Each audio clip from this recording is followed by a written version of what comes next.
Dragi kolege, velika mi je čast i zadovoljstvo što imam priliku da vam se obratim danas u ime Zavoda za unapređenje obrazovanja i vaspitanja. U narednih 45 minuta pokušat ćemo zajedno da se osvrnemo gde smo počeli pre 8 godina i zatim jasno vidimo kuda, kao obrazovni sistem, treba da idemo. Zavod je u poslednjoj deceniji pokrenuo brojne aktivnosti usmerene ka jednoj velikoj ideji, poboljšanju obrazovanja i vaspitanja u skladu sa tempom vremena. A to vreme se ubrzalo. Ministarstvo prosvete i Zavod rade zajedno na tome da obezbede da obrazovanje u Srbiji nastavi da napreduje u nekoj vrsti digitalne trke kroz vreme. Živimo u svetu gde digitalne tehnologije menjaju način na koji komuniciramo, učimo, radimo, stvaramo, ali i način na koji učestvujemo u društvenom životu. Mnogo je postignuto, od digitalnih udžbenika i digitalnih učionica do opsežne obuke nastavnika i integracije sadržaja veštačke inteligencije u kurikulume i programe.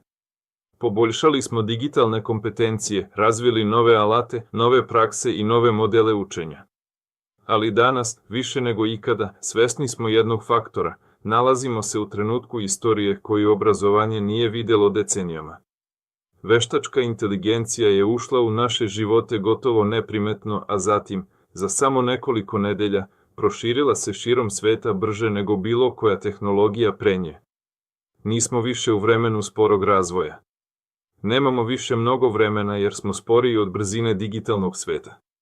I koliko god da trčimo, nismo uspeli da uhvatimo korak sa brzinom tehnologije.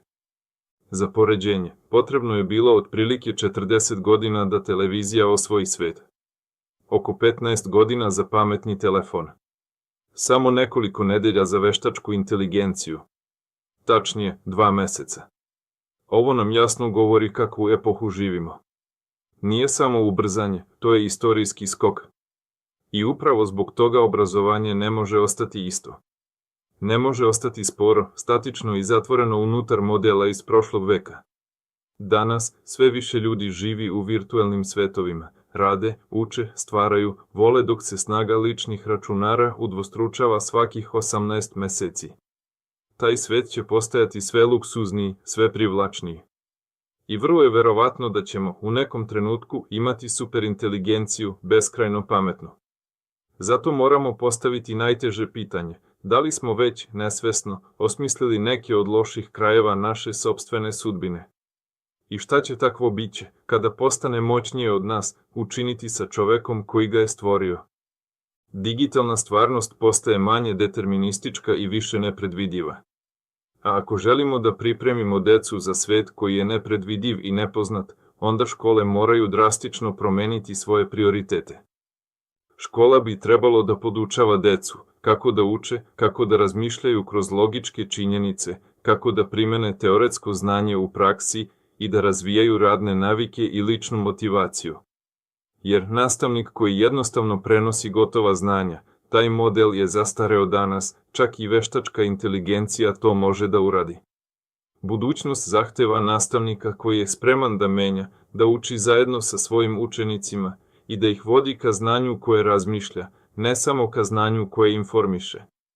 U svetu gde doživotni poslovi više ne postoje, jedina zaista obrazovana osoba biće ona koja je naučila kako da uči, kako da menja i kako da ostane čovek u eri veštačke inteligencije.